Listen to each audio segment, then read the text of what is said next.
خیرکم من تعلم القرآن وعلمہ، تم میں سے بہترین شخص وہ ہے جو قرآن سیکھے اور سکھائے۔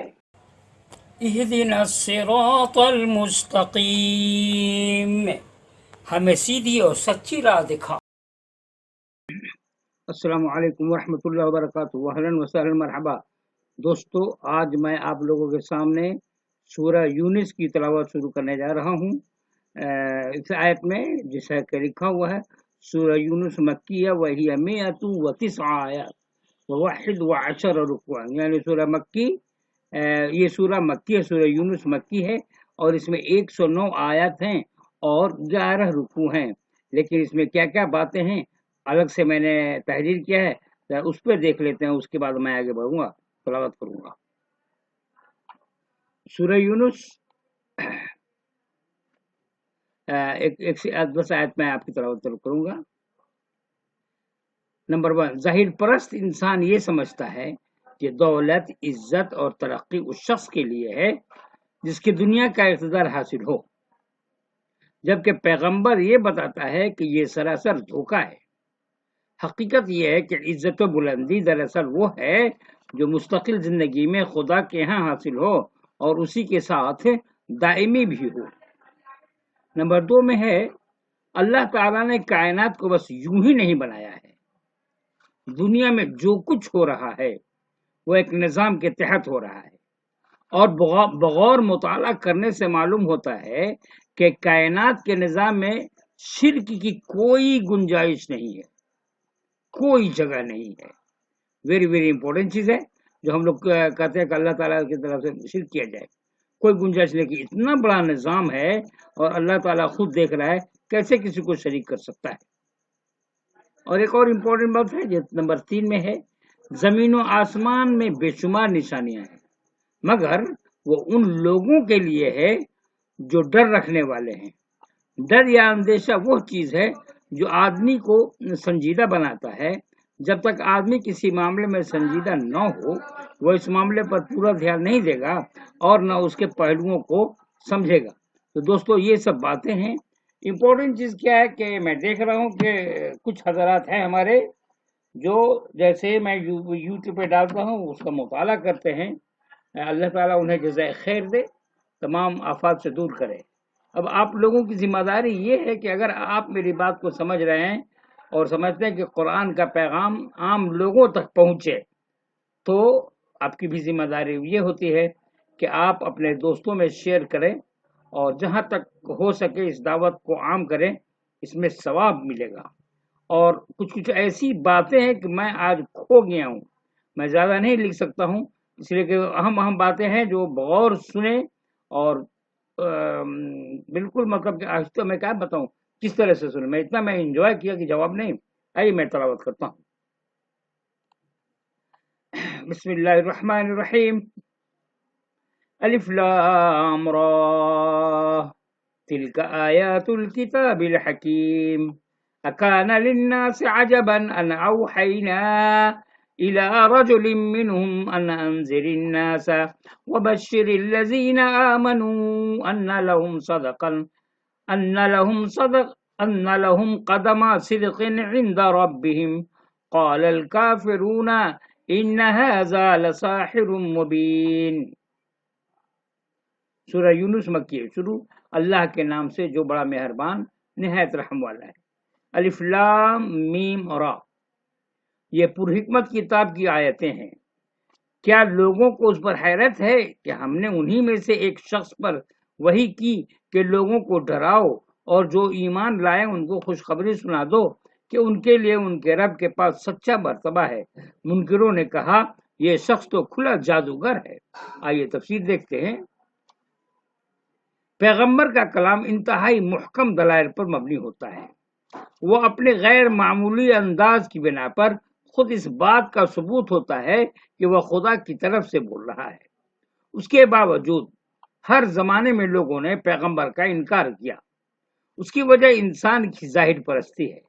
پیغمبر اپنے معاصرین کی نظر میں عام انسانوں کی طرح بس ایک انسان ہوتا ہے۔ اس کے گرد ابھی عظمت کی وہ تاریخ جمع نہیں ہوتی جو بعد کے زمانے میں اس کے نام کے ساتھ وابستہ ہو جاتی ہے۔ اس لیے پیغمبر کے زمانے کے لوگ پیغمبر کو محض ایک انسان سمجھ کر نظر انداز کر دیتے ہیں۔ وہ پیغمبر کو نہ خدا کے بھیجے ہوئے کی حیثیت سے دیکھ پاتے ہیں اور نہ مستقبل میں بننے والی تاریخ کے اعتبار سے اس کا اندازہ کر پاتے ہیں، جبکہ ہر آدمی اس کی پیغمبرانہ عظمت کو ماننے پر مجبور ہوگا۔ پیغمبر کا کلام سراپا اعجاز ہوتا ہے جو سننے والوں کو بے دلیل کر دیتا ہے، مگر منکرین اس کی اہمیت کو گھٹانے کے لیے یہ کہہ دیتے ہیں کہ یہ ادبی شاعری ہے۔ وہ دلیل کے میدان میں اپنے آپ کو عاجز پا کر اس کے اوپر عیب لگانے لگتے ہیں۔ اس طرح وہ پیغمبر کے کلام کی صداقت کو مشتبہ کرتے ہیں۔ پیغمبر کا کلام جن لوگوں کو مفتوح کر رہا تھا ان کے بارے میں یہ تاثر دیتے ہیں کہ وہ محض سادگی میں پڑے ہوئے ہیں، ورنہ یہ سارا معاملہ الفاظ کے فریب کے سوا اور کچھ نہیں۔ یہ زبان کی جادوگری ہے، نہ کہ کوئی واقعی اہمیت کی چیز۔ پیغمبر کا اصل مشن انذار و تبشیر ہے، یعنی خدا کی پکڑ سے ڈرانا، اور جو لوگ خدا سے ڈر کر دنیا میں رہنے کے لیے تیار ہوں اس کو جنت کی خوشخبری دینا۔ پیغمبر اس لیے آتا ہے کہ لوگوں کو اس حقیقت واقعات سے آگاہ کر دے کہ آدمی اس دنیا میں آزاد اور خود مختار نہیں ہے، اور نہ زندگی کا قصہ آدمی کی موت کے ساتھ ختم ہو جانے والا ہے، بلکہ موت کے بعد ابدی زندگی ہے، اور آدمی کو سب سے زیادہ اسی کی فکر کرنی چاہیے۔ جو شخص غفلت برتے گا یا سرکشی کرے گا وہ موت کے بعد کی دنیا میں اس حال میں پہنچے گا کہ وہاں اس کے لیے دکھ کے سوا اور کچھ نہ ہوگا۔ ظاہر پرست انسان ہمیشہ یہ سمجھتا رہا ہے کہ عزت اور ترقی اس شخص کے لیے ہے جس کے پاس دنیا کا اقتدار ہے، جو دنیا کی دولت کا مالک ہے۔ پیغمبر بتاتا ہے کہ یہ سراسر دھوکہ ہے۔ یہ عزت و ترقی تو وہ ہے جو موجودہ عارضی زندگی میں انسانوں کے درمیان ملتی ہے، مگر عزت اور ترقی دراصل وہ ہے جو مستقل زندگی میں خدا کے ہاں حاصل ہو۔ وہی عزت و ترقی حقیقی ہے اور اسی کے ساتھ دائمی بھی۔ ان ربکم اللہ الذی خلق السماوات والارض فی 6 ایام ثم استوى على العرش يدبر الامر ما من شفیع الا من بعد اذنه ذلکم اللہ ربکم فاعبدوه افلا تذکرون الیہ مرجعکم جميعا وعد اللہ حقا انه يبدأ الخلق ثم يعيده ليجزي الذين آمنوا وعملوا الصالحات بالقسط والذين كفروا لهم شراب من حميم وعذاب أليم بما كانوا يكفرون۔ بے شک تمہارا رب اللہ ہے جس نے آسمانوں اور زمین کو 6 دنوں یعنی 6 ادوار میں پیدا کیا، پھر وہ عرش پر قائم ہو گیا۔ وہی معاملات کا انتظام کرتا ہے، اس کی اجازت کے بغیر کوئی سفارش کرنے والا نہیں۔ یہی اللہ تمہارا رب ہے، بس تم اسی کی عبادت کرو۔ کیا تم سوچتے نہیں اسی کی طرف تم سب کو لوٹ کر جانا ہے؟ یہ اللہ کا پکا وعدہ ہے۔ بے شک وہ پیدائش کی ابتدا کرتا ہے، پھر وہ دوبارہ پیدا کرے گا تاکہ جو لوگ ایمان لائے اور انہوں نے نیک کام کیے ان کو انصاف کے ساتھ بدلہ دے، اور جنہوں نے انکار کیا ان کے انکار کے بدلے ان کے لیے کھولتا پانی اور دردناک عذاب ہے۔ آئیے تفسیر دیکھتے ہیں۔ کائنات میں مختلف قسم کی چیزیں ہیں۔ علمی مطالعہ بتاتا ہے کہ ان چیزوں کا ظہور بیک وقت نہیں ہوا۔ دیکھیے بہت امپورٹنٹ باتیں ہو رہی ہیں، بالکل سائنسی ٹائپ کے۔ اس وجہ سے ان آیات کو بغور سنیں اور تفسیر کو سنیں، اور جہاں تک ہو سکے آپ لوگوں کے درمیان شیئر کریں۔ تفسیر میں پھر شروع کرتا ہوں۔ کائنات میں مختلف قسم کی چیزیں ہیں۔ علمی مطالعہ بتاتا ہے کہ ان چیزوں کا ظہور بیک وقت نہیں ہوا بلکہ تدریج کے ساتھ ایک کے بعد ایک ہوا ہے۔ قرآن اس تدریجی تخلیق کو 6 ادوار یعنی پیریڈز میں تقسیم کرتا ہے۔ یہ دوری تخلیق ثابت کرتی ہے کہ کائنات کی پیدائش شعوری منصوبہ کے تحت ہوئی ہے۔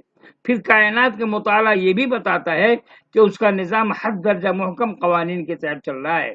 ہر چیز ٹھیک اسی طرح عمل کرتی ہے جس طرح مجموعی تقاضے کے تحت اسے عمل کرنا چاہیے۔ یہ واقعہ اس بات کا واضح ثبوت ہے کہ اس کارخانہ کائنات کا ایک زندہ مدبر ہے جو ہر لمحہ اس کا انتظام کر رہا ہے۔ کائنات کا یہ حیران کن نظام خود ہی پکار رہا ہے کہ اس کا مالک اتنا کامل اور اتنا عظیم ہے جس کے یہاں کسی سفارش چلنے کا کوئی سوال نہیں۔ کائنات اپنے خصوصیات کے آئینے میں اپنے خالق کی خصوصیات کو بتا رہی ہے۔ ساری کائنات میں قسط یعنی انصاف کے ساتھ کام کرنا، قسط کا نظام قائم ہے۔ یہاں ہر ایک کے ساتھ یہ ہو رہا ہے کہ جو کچھ وہ کرتا ہے اسی کے مطابق اس کے سامنے آتا ہے۔ ہر ایک کو وہی ملتا ہے جو اس نے کیا تھا، اور ہر ایک سے وہی چھن جاتا ہے جس کے لیے اس نے نہیں کیا تھا۔ زمین کا جو حصہ رات کے اسباب جمع کرے وہاں تاریکی پھیل کر رہتی ہے۔ زمین کا جو حصہ رات کے اسباب جمع کرے وہاں تاریکی پھیل کر رہتی ہے، اور زمین کا جو حصہ روشنی کے اسباب پیدا کرے اس کے اوپر روشن سورج چمک کر رہتا ہے۔ یہ مادی نتائج کا حال ہے، مگر اخلاقی نتائج کے معاملے میں دنیا کی تصویر بالکل مختلف نظر آتی ہے۔ انسان نیکی کرتا ہے اور اس کو نیکی کا پھل نہیں ملتا۔ انسان سرکشی کرتا ہے مگر اس کی سرکشی اپنا نتیجہ دکھائے بغیر جاری رہتی ہے۔ خالق کی جو مرضی اس کی دوسری مخلوقات میں چل رہی ہے، اس کی وہی مرضی انسان کے معاملات میں کیوں ظاہر نہیں ہوتی؟ اس کا جواب یہ ہے کہ انسان کی زندگی میں خدائی انصاف کے ظہور کو خدا نے بعد کو آنے والی دنیا کے لیے مؤخر کر دیا ہے۔ پہلی زندگی انسان کو عمل کے لیے دی گئی ہے، دوسری زندگی اس کو اپنے عمل کا نتیجہ پانے کے لیے دی جائے گی، اور دوسری زندگی کا ظہور یقیناً اتنا ہی ممکن ہے جتنا پہلی زندگی کا ظہور۔ تلاوت کرتے ہیں۔ هو الذي جعل الشمس ضياء والقمر نورا وقدره منازل لتعلموا عدد السنين والحساب ما خلق الله ذلك إلا بالحق يفصل الآيات لقوم يعلمون إن في اختلاف الليل والنهار وما خلق الله في السماوات والأرض لآيات لقوم يتقون۔ اللہ ہی ہے جس نے سورج کو چمکتا بنایا اور چاند کو روشنی دی اور اس کی منزلیں مقرر کر دیں تاکہ تم برسوں کا شمار اور حساب معلوم کرو۔ اللہ نے یہ سب کچھ بے مقصد نہیں بنایا ہے، وہاں نشانیاں کھول کر بیان کرتا ہے ان کے لیے جو سمجھ رکھتے ہیں۔ یقیناً رات اور دن کے الٹ پھیر میں اور اللہ نے جو کچھ آسمانوں اور زمین میں پیدا کیا ہے ان میں ان لوگوں کے لیے نشانیاں ہیں جو ڈرتے ہیں۔ سورج ہماری زمین سے نہایت درست فاصلہ پر قائم ہے، یہی وجہ ہے کہ وہ ہمارے لیے روشنی اور حرارت جیسی نعمتوں کا خزانہ بنا ہوا ہے۔ اگر اس اندازے میں فرق ہو جائے تو سورج ہمارے لیے سورج نہ بلکہ آگ کا جہنم بن جائے، وہ زندگی کے بجائے موت کا پیغام ثابت ہو۔ چاند ایک حد درجہ ریاضیاتی حساب کے مطابق اپنے مدار پر ٹھیک گردش کرتا ہے۔ اسی بنا پر یہ ممکن ہوتا ہے کہ چاند بذات خود بے نور ہونے کے باوجود ہمارے لیے نہ صرف ٹھنڈی روشنی دے بلکہ مہینہ اور سال کی قدرتی تقویم بھی فراہم کرے۔ یہ فلکیاتی نشانیاں ثابت کرتی ہیں کہ اس کائنات میں گہری مقصدیت ہے، اور مقصدیت والی کائنات کا آخری انجام بے مقصد نہیں ہو سکتا۔ Very important. پھر ہماری دنیا میں رات کے بعد دن کا آنا مادی تمثیل کے زمان میں اس اخلاقی حقیقت کو بتا رہا ہے کہ موجودہ دنیا میں یہ قانون نافذ ہے کہ تاریکی کے بعد روشنی پھیلے، اندھیرے کے بعد اجالے کا ظہور ہو۔ یہاں حقوق کی پامالی کے بعد حقوق کی ادائیگی کا نظام آنے والا ہے۔ انسان کی سرکشی کی جگہ خدائی انصاف کو غلبہ ملنے والا ہے۔ یہاں اس وقت کا آنا مقدر ہے جبکہ دھاندلی ختم ہو اور حق کے اعتراف کا ماحول چاروں طرف قائم ہو جائے۔ یہ بہترین تفسیر ہے، بغور اس کو سنیں گے، دوبارہ سنیں آپ لوگ۔ آخرت کی حقیقتوں کو خدا نے نشانیوں کے انداز میں ظاہر کیا ہے۔ آخرت کی حقیقتوں کو خدا نے نشانیوں کو نہیں ٹھیک تو ہے۔ آخرت کی حقیقتوں کو خدا نے نشانیوں کے انداز میں ظاہر کیا ہے۔ بالفاظ دیگر خدا موجودہ دنیا میں دلیل کے روپ میں ظاہر ہوتا ہے، نہ کہ محسوس مشاہدہ کے روپ میں۔ پھر خدا جس روپ میں اپنا جلوہ دکھاتا ہے اسی روپ میں ہم اس کو پا سکتے ہیں، نہ کہ کسی اور روپ میں۔ خدا نے اس دنیا میں ہدایت کے راستے کھول رکھے ہیں، مگر یہ ہدایت انہی کا مقدر ہے جو خدائی نقشہ کے مطابق اس کی پیروی کرنے کے لیے تیار ہوں۔ یہاں وہی لوگ صحیح راستے پر چلنے کی توفیق پائیں گے جو دلیل کی زبان میں بات کو سمجھنے اور ماننے کے لیے تیار ہوں۔ جو لوگ سچی دلیل کے آگے نہ جھکیں وہ گویا خدا کے آگے نہیں جھکے، انہوں نے خدا کو نہیں مانا۔ ایسے لوگوں کو اپنے لیے جہنم کے سوا کسی اور چیز کا انتظار نہ کرنا چاہیے۔ زمین و آسمان میں اگرچہ بے شمار نشانیاں پھیلی ہوئی ہیں، مگر وہ انہی لوگوں کے لیے سبق بنتی ہیں جو ڈر رکھنے والے ہیں۔ ڈر یا اندیشہ وہ چیز ہے جو آدمی کو سنجیدہ بناتا ہے۔ جب تک آدمی کسی معاملے میں سنجیدہ نہ ہو وہ اس معاملے پر پورا دھیان نہیں دے گا اور نہ اس کے پہلوؤں کو سمجھے گا۔ پوری کائنات ایک زبردست تخلیقی توازن میں جکڑی ہوئی ہے۔ یہ اس بات کا کھلا ہوا اشارہ ہے کہ کائنات کا مالک ایسا مالک ہے جو انسان کو پکڑنے کی طاقت رکھتا ہے۔ اسی طرح پہلی زندگی جس کا ہم تجربہ کر رہے ہیں وہ اس کا یقینی ثبوت ہے کہ دوسری زندگی بھی ممکن ہے۔ موجودہ دنیا میں مادی نتائج کا نکلنا مگر اخلاقی نتائج کا نہ نکلنا تقاضا کرتا ہے کہ ایک اور دنیا بنے جہاں اخلاقی نتائج اپنی پوری صورت میں ظاہر ہوں۔ یہ سب انتہائی محکم باتیں ہیں، مگر ان کا محکم ہونا وہی شخص جانے گا جو اندیشہ کی نفسیات کے تحت زندگی کے معاملہ کو دیکھتا ہو۔ ان الذين لا يرجون لقاءنا ورضوا بالحياة الدنيا واطمأنوا بها والذين هم عن آياتنا غافلون أولئك مأواهم النار بما كانوا يكسبون۔ إن الذين آمنوا وعملوا الصالحات يهديهم ربهم بإيمانهم تجري من تحتهم الأنهار في جنات النعيم دعواهم فيها سبحانك اللهم وتحيتهم فيها سلام وآخر دعواهم أن الحمد لله رب العالمين۔ ترجمہ دیکھتے ہیں۔ بے شک جو لوگ ہماری ملاقات کی امید نہیں رکھتے اور دنیا کی زندگی پر راضی اور مطمئن ہیں اور جو ہماری نشانیوں سے بے پرواہ ہیں ان کا ٹھکانہ جہنم ہوگا۔ یہ سب اس کے جو وہ کرتے تھے۔ بے شک جو لوگ ایمان لائے اور نیک کام کیے اللہ ان کی ایمان کی بدولت ان کو پہنچا دے گا۔ ان کے نیچے نہریں بہتی ہوں گی نعمت کے باغوں میں۔ ان میں ان کا قول ہوگا کہ اے اللہ تو پاک ہے، اور ملاقات ان کی سلام ہوگی۔ اور ان کی آخری بات یہ ہوگی کہ ساری تعریف اللہ کے لیے جو رب ہے سارے جہان کا۔ آئیے تفسیر دیکھتے ہیں۔ جہنم کس کے لیے ہے؟ ان لوگوں کے لیے جو اس دن کو بھولے ہوئے ہوں جبکہ خدا سے ان کا سامنا ہوگا، جو آخرت کی ابدی نعمتوں کے مقابلے میں دنیا کی عارضی چیزوں پر راضی ہو گئے ہوں، جن کا یہ حال ہو کہ دنیا میں انہیں جو کچھ امتحان کے طور پر ملا ہے اسی پر وہ مطمئن ہو جائیں، جو غیر خدائی چیزوں میں اتنا دل لگا لیں کہ خدا کی طرف سے ظاہر کی جانے والی حقیقتوں سے غافل ہو جائیں۔ یہ سب خدا کے نزدیک جہنمی راستوں پر چلنا ہے، اور جو لوگ جہنمی راستوں پر چل رہے ہوں وہ آخر کار جہنم کے سوا اور کہاں پہنچیں گے۔ اللہ انہیں ان کے ایمان کی وجہ سے جنت کی منزل تک پہنچائے گا۔ اس سے معلوم ہوا کہ ایمان آدمی کے لیے رہنمائی ہے، وہ آدمی کو غلط راہوں سے بچا کر صحیح راستے پر چلاتا رہتا ہے یہاں تک کہ اس کو حقیقی منزل تک پہنچا دیتا ہے۔ ایمان خدا کی دریافت ہے۔